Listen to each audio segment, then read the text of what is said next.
ఏపీలో ప్రభుత్వం మారిన తర్వాత వైసీపీ నాయకుల అవినీతి బాగోతాలు ఒక్కొక్కటిగా బయటపడుతున్నాయి. శ్రీకాకుళం జిల్లాలో మాజీ మంత్రులకు కూడా అవినీతి మరకలు అంటున్నాయి. ఇళ్ల స్థలాల కోసం రైతుల నుంచి భూములను భయపెట్టి లాగేసుకుని రైతుల నోట్లో మట్టి కొట్టారన్న ఆరోపణలు వెల్లువెత్తుతున్నాయి. ప్రభుత్వం మారడంతో ఇప్పుడు అవి వెలుగు చూస్తూ కలకలం రేపుతున్నాయి. పలాస నియోజకవర్గ ఎమ్మెల్యే గౌతు శిరీష వాటిని వెలికి తీసే పనిలో పడ్డారు.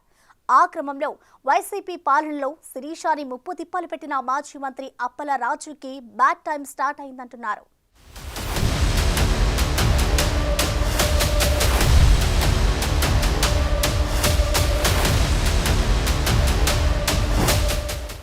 పలాస నియోజకవర్గంలో వైసీపీ అధికారంలో ఉన్నప్పుడు మకుటం లేని మహారాజులా వెలుగొందారు మాజీ మంత్రి సీద్రి అప్పలరాజు.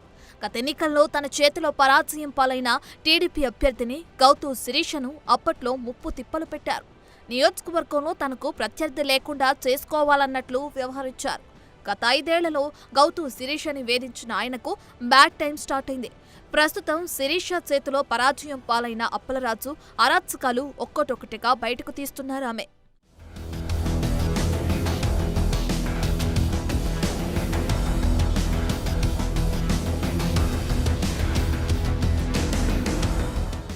ఇళ్ల స్థలాల పేరుతో మాజీ మంత్రి అప్పలరాజు ఆయన అనుచరులు తమ భూములను కాజేశారని ఆరోపిస్తున్నారు.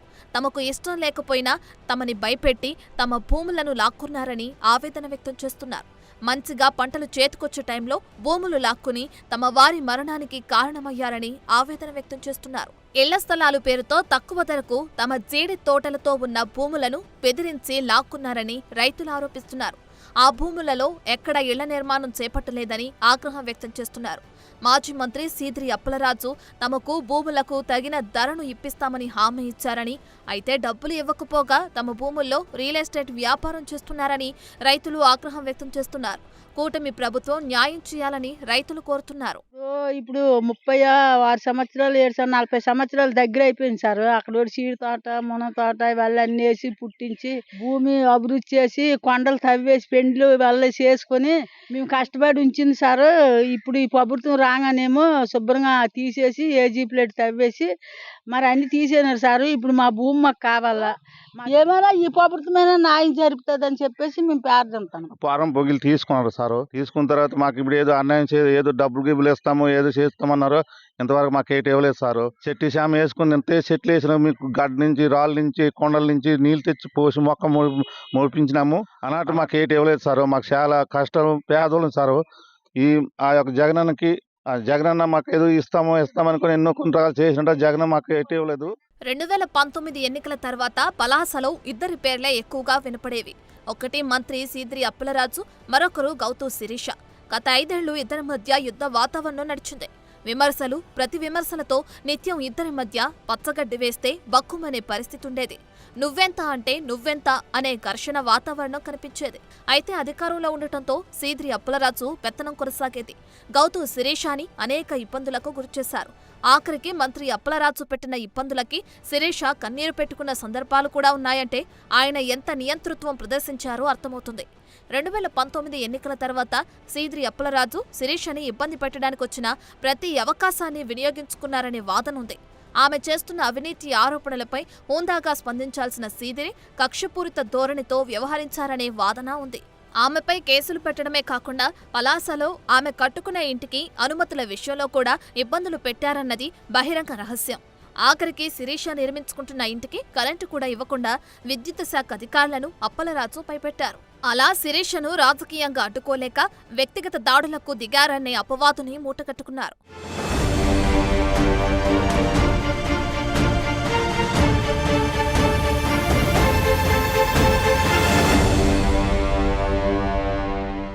పలాస అంటే సీద్రి అప్పలరాజు, సీద్రి అప్పలరాజు అంటే పలాస అన్నట్లు ఆయన నడిపించారు. 2024 ఎన్నికల వరకు సీద్రి అప్పలరాజు హవా అలా సాగింది.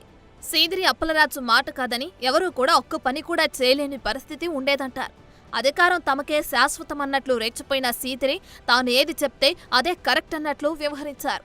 ఒకవైపు శిరీషను వ్యక్తిగతంగా టార్గెట్ చేస్తూనే జగన్ మెప్పు కోసం టీడీపీ జనసేన అధినేతలపై నోటికొచ్చినట్లు వ్యక్తిగత విమర్శలు చేసేవారు. తన సోషల్ మీడియాలో ఇష్టం వచ్చినట్లు విమర్శలు చేయించడం, శిరీష ఫోటోలు మాఫింగ్ చేయించి పెట్టడం వంటి అకృత్యాలకు పాల్పడ్డారు. అప్పలరాజు ఎన్ని ఇబ్బందులు పెట్టినా శిరీష అప్పట్లో ఏ సందర్భంలోనూ వెనక్కి తగ్గలేదు.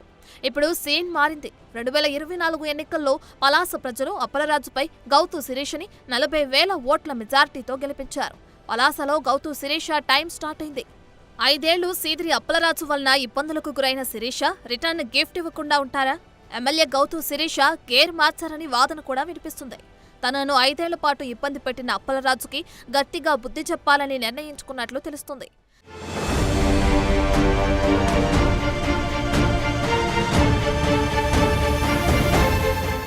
వైసీపీ ప్రభుత్వ హయాంలో పలాసలో అప్పలరాజు పాల్పడిన అవినీతిపై దర్యాప్తు చేపట్టాలని శిరీష శ్రీకాకుళం జిల్లా కలెక్టర్కి ఫిర్యాదు చేశారు.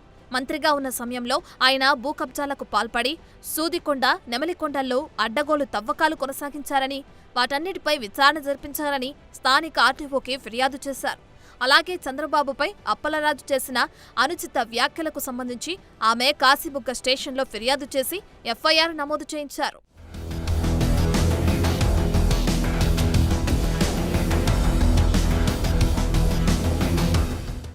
శిరీష దూకుడుతో సీదిరి ఇప్పుడు పూర్తిగా సైలెంట్ అయ్యారు. అడపాదడపా తప్ప పెద్దగా ఎక్కడా కనిపించడం లేదు. శిరీషతో పాటు రాష్ట్ర నాయకత్వం కూడా అప్పలరాజు అక్రమాలపై దృష్టి పెట్టినట్లు తెలుస్తోంది. మరోవైపు నారా లోకేష్ రెడ్ బుక్ లో కూడా సీదిరి పేరు చేర్చారంటున్నారు. అప్పలరాజు అవినీతిపై దర్యాప్తు సంస్థలతో విచారణ జరిపించాలనే యోచనలో లోకేష్ ఉన్నట్లు తెలుస్తుంది. మొత్తానికి 5 ఏళ్ల పాటు నియంతలా వ్యవహరించిన అప్పలరాజుకి బ్యాడ్ టైం స్టార్ట్ అయిందంటున్నారు.